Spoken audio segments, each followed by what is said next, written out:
Okay, so I just came up the walk. Here is our front. Check out. Yep.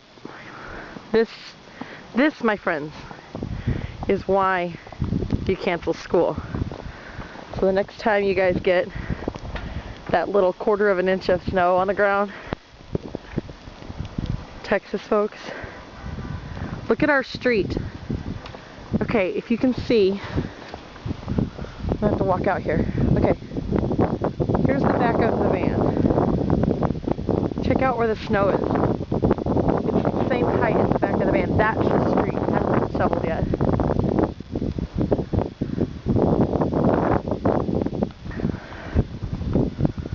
It's still snowing.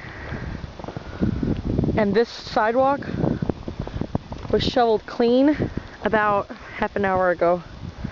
So you can see how much snow he's still got falling right now.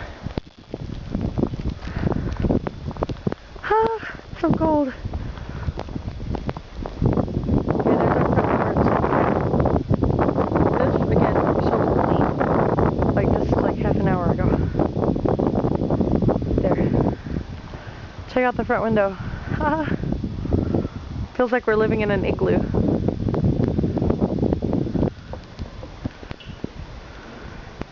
There's my van.